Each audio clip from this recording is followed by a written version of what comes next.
Hello guys, welcome to my channel. Nifty अपने all time high को chase करने की कोशिश कर रहा है। लास्ट वीक में मैसिव ब्रेकआउट देखने को मिला। लगभग 6 हफ्ते उसमें कंसोलिडेशन जोन में चल रहा था, एक साइडवेज जोन में चल रहा था। फाइनली उसका ब्रेकआउट हो गया है। मार्केट स्ट्रॉन्ग बुलिशनेस शो करने की कोशिश कर रहा है। निफ्टी को अगर देखो, अक्टूबर में मार्केट बेयरिश था, कंटिन्यू मार्केट में लोअर लोस बना रहा था। ठीक है, अगर आप वीकली टाइम फ्रेम में जाके देखो तो निफ्टी एक यहाँ से अक्टूबर से लोअर लोस बना रहा था। ठीक है, लोअर बना रहा था। फिर मार्केट में एक पॉज आया 21,758 760 के लेवल पे, यहाँ पे एक पॉज आया। ठीक है, यहाँ से अच्छी बाइंग आती हुई देखी हम लोग को। यूएस टैरिफ जो हुआ था वो पॉज हो गया था। यहाँ पे जो यूएस टैरिफ जो लगा हुआ था, यहाँ पे पॉज हुआ था। फिर यहाँ से हमको एक अच्छी बाइंग देखने को मिली थी। ठीक है, अब पीछे जाके आप लोग देखोगे तो यहाँ पे एक पिन बार कैंडल भी ये बनाया था, एक तरीके से हैमर कैंडल भी आप लोग बोल सकते हो। तो वीकली टाइम फ्रेम पे एक हैमर कैंडल बनी थी। और वीकली टाइम फ्रेम में जो कैंडल होती है वो बहुत स्ट्रांग होती है। वीकली हो गई, मंथली हो गई, ठीक है, आर्ली टाइम फ्रेम में कैंडल हो गई, वो एक तरीके से बहुत ही स्ट्रांग कैंडल होती है। तो निफ्टी अपने ऑल टाइम से सिर्फ और सिर्फ 2.5% ही दूर है, उससे ज़्यादा दूर नहीं। हो सकता है कि इसी वीक में मार्केट चेज कर ले अपने ऑल टाइम हाई को, या फिर क्रॉस भी कर सकता है, नहीं भी कर सकता है, इसका अंदाज़ा नहीं है। लेकिन हाँ, मार्केट में अच्छी खासी बाइंग आ रही है। मार्केट एक अच्छा बुलिशनेस शो कर रहा है। ठीक है, तो अभी मार्केट में ऑल टाइम हाई से 2 से 2.5% दूर है। ठीक है, ऑल टाइम हाई क्या है? निफ्टी का ऑल टाइम हाई ये वाला जो लेवल है 26,274, ये निफ्टी का ऑल टाइम हाई है। अगर मैं मंथली पे, आप लोगों को दिख नहीं रहा होगा, मंथली पे दिखाऊं तो ये वाला जो लेवल है, ये वाला जो लेवल है, ये निफ्टी का ऑल टाइम हाई है। ठीक है, तो ऑल टाइम हाई को चेज करने की निफ्टी कोशिश कर रही है। ये हो गया।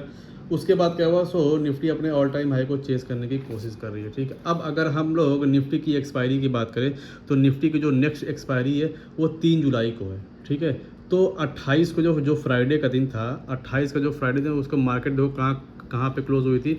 25,637 पे मार्केट क्लोज हुई थी। 28 तारीख को फ्राइडे का दिन था। सैटरडे संडे तो मार्केट बंद रहती है। ठीक है, तो लगभग उसने 520 पॉइंट का अप मूव दिया था।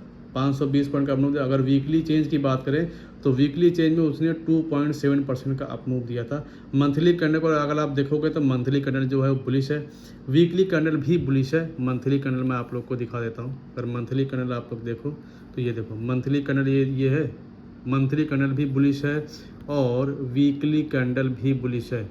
Monthly candle, weekly candle, obvious सी बात है डेली कैंडल भी बुलिश ही रहेगी। डेली कैंडल में एक तरीके से आप लोग पिछले वीक अगर हम लोग कंबाइन करोगे तो बुलिश ही मानेंगे हम लोग। न्यूट्रल तो नहीं कह सकते क्योंकि बॉडी इसमें 50% से ज़्यादा है, तो एक तरीके से ये बुलिश है। तो वीकली भी बुलिश है, डेली भी बुलिश है, सारी चीज़ें मार्केट में बुलिश है। ठीक है, सब कुछ पुलिस है यहाँ पे। अब उसके बाद फिर एफआईआई ने जो मार्केट में थर्सडे को एफआईआई ने 12,500 करोड़ की उसने बाइंग की थी। एफआईआई ने भी बाइंग की थी, डीआईआई ने भी बाइंग की थी। अगर हम लोग न्यूज़ की बात करें तो मंडे को नहीं, अगर हम न्यूज़ की बात करें तो ईरान इसराइल की जो वॉर बीच में चल रहा था, उसमें क्या हो गया, सीज़ फायर तरीके से ईरान और इजराइल के बीच में जो न्यूज़ है वो बंद हो चुकी है। अगर आप लोग न्यूज़, कुछ लोग होते हैं न्यूज़ के बेस पे ट्रेड करते हैं, न्यूज़ बहुत देखते हैं, तो मैं इसीलिए न्यूज़ को बता रहा हूँ। ठीक है, इजराइल और ईरान के बीच में न्यूज़ बंद हो चुकी है। यूएस का जो इन्फ्लेमेशन डेटा था वो भी कम हो चुका है, 2.5% से 2.4% हो चुका है। इंडिया का भी इन्फ्लेमेशन रेट 3% से 2.8% हो चुका है। दिख तो नहीं रहा है लेकिन हमको डाटा बता रहा है महंगाई हमको तो और बढ़ती हुई जा रही है, लेकिन डाटा बता रहा है कि महंगाई कम हो गई है। ठीक है, मंडे को काफ़ी अच्छी न्यूज़ आने वाली है। ठीक है, मंडे को आप लोग थोड़ा सा सतर्क रहिएगा। काफ़ी अच्छी न्यूज़, अगर न्यूज़ अच्छी आ रही तो हो सकता हो मार्केट में तेज़ी देखने को मिले। अगर न्यूज़ के बेस पे मार्केट मूव करती है तो हो सकता है अच्छी तेज़ी देखने को मिले। मंडे को कौन सा डाटा आएगा? मंडे को जो इंडिया का प्रोडक्शन डाटा आएगा। ठीक है, उसके बाद जो ट्यूसडे को जो डाटा आएगा क्या आएगा? ट्यूसडे को इंडिया का मैन्युफैक्चरिंग पीएमआई डाटा आएगा।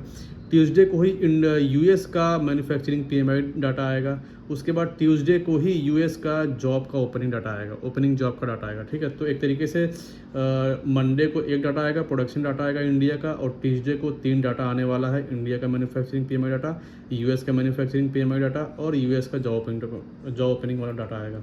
फिर थर्सडे को भी डाटा आने वाला है। थर्सडे को डाटा आएगा, यूएस अनएम्प्लॉयमेंट डाटा आएगा थर्सडे को। फिर उसके बाद थर्सडे को ही यूएस का सर्विस पीएमआई डाटा आएगा। फिर उसके बाद थर्सडे को ही इंडिया का सर्विस पीएमआई डाटा आएगा। ठीक है, तो इतने सारे डाटा आने वाले, अगर डाटा अच्छा आता है तो मार्केट में तेज़ी देखने को मिल सकती है। ठीक है, उसके बाद आईटी सेक्टर की अगर हम बात करें तो आईटी सेक्टर थोड़ा सा अभी निगेटिव है। अगर हम लोग आईटी सेक्टर आप देखते हो थोड़ा सा निगेटिव है। तो लास्ट वीक को अगर हम लोग कंपेयर करें तो लास्ट वीक को देखते हुए एक तरीके से मार्केट का जो सेंटीमेंट है वो स्ट्रॉन्ग बुलिश है। एक तरीके से मार्केट एक अच्छी बाइंग में जा रहा है, तो आप लोग बाई साइड पोजीशन को बना के चल सकते हो। वीकली टाइम फ्रेम पे एक बढ़िया ब्रेकआउट देखने को मिला है, ठीक है। वीकली टाइम फ्रेम अगर हम चेक करो तो ये देखो वीकली टाइम फ्रेम पे एक बढ़िया सा ब्रेकआउट, बढ़िया एकदम ये देखो वीकली टाइम फ्रेम पे एक बढ़िया सा ब्रेकआउट देख रहे हैं। एक अच्छी खासी बुलिश कैंडल आप लोग को देखने को मिल रही है। एक बढ़िया ब्रेकआउट है ये, क्योंकि काफ़ी दिन से इसी जोन में निफ्टी घूम रहा था, इसी लेवल पे एक तरीके से स्ट्रॉन्ग रेजिस्टेंस का काम कर रहा था। बीच में वॉर भी चल रही थी अपने इंडिया में, थोड़ा सा एक बेकार न्यूज़ भी आई थी, ठीक है, वो एरोप्लेन को लेके। और डेली टाइम फ्रेम का चार्ट अगर आप लोग देखो तो डेली टाइम फ्रेम पे तो मैं आप लोग को बता ही दिया था, ठीक है। डेली टाइम फ्रेम पे ये देखो, डेली टाइम फ्रेम पे एक 6 हफ्तों से कंसोलिडेशन जोन में ये निफ्टी चल रहा था, ठीक है। अब अगर मैं इम्पॉर्टेंट रेजिस्टेंस की बात करूं तो निफ्टी का जो राउंड लेवल होता है वो एक इम्पॉर्टेंट रेजिस्टेंस का काम करता है, ठीक है। तो जो यहाँ पे मार्केट क्लोज हुई है, इसके जस्ट जो इम्पोर्टेंट रेजिस्टेंस होगा एक निफ्टी का गैप है। जाहिर सी बात है मार्केट गैप फिल करने की कोशिश करता है। तो यहाँ पे एक छोटा सा अगर मैं छोटा कर दूँ, ये देखो यहाँ पे आकर आप लोग जाओ, बोर मत होना, ठीक है। ये देखो ये एक छोटा सा गैप है, तो इसके जस्ट बाद ये एक गैप है, ये एक थोड़ा सा रेजिस्टेंस का काम करेगा। उसके बाद फिर निफ्टी का एक राउंड लेवल है 26,000, ये 26,000 राउंड लेवल है, 25,900, हाँ 26,000, ये राउंड लेवल अपने आप में रेजिस्टेंस का काम करता है, ठीक है। तो ये एक अपने आप में रेजिस्टेंस का काम करेगा। उसके बाद जो नेक्स्ट रेजिस्टेंस होगा वो ऑल टाइम हाई होगा। अगर इसको निफ्टी ने क्रॉस कर दिया तो बहुत तेज़ी से ब्रेकआउट देगा, ठीक, बहुत तेज़ी से ब्रेकआउट देगा। तो 3 रेजिस्टेंस है ऊपर, एक तो है इमीडिएट जो गैप है, ये थोड़ा सा जो गैप दिख रहा है आप लोग को, ये एक रेजिस्टेंस का काम करेगा। उसके बाद जो राउंड लेवल है 26,000, ये एक रेजिस्टेंस का काम करेगा। उसके बाद ऑल टाइम हाई है, उसके बाद कोई रेजिस्टेंस नहीं है, ठीक है। अब हम लोग सपोर्ट की बात कर लेते हैं।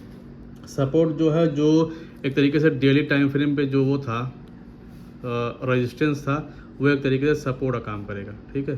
डेली टाइम फ्रेम पे जो ये था, ये डेली टाइम फ्रेम पे जो ये था, ये रेजिस्टेंस था, ये एक तरीके से सपोर्ट का काम करेगा। 25,200 का जो लेवल था, ये एक यहाँ पे जब मार्केट आएगी तो यहाँ पे एक सपोर्ट ले सकती है। बाकी जो दूसरा सपोर्ट की बात करूँ तो दूसरा सपोर्ट ये है 24,451 का, जहाँ से मार्केट ये अप मूव दिया था, ठीक है। ये अगर आप मंथली टाइम फ्रेम पे देखो, ये देखो, तो ये एक सपोर्ट का लेवल का काम करेगा। तो ये होगा सपोर्ट होगा, ठीक है। तो आप लोग मार्केट को देखते हुए आप लोग ट्रेड करिएगा।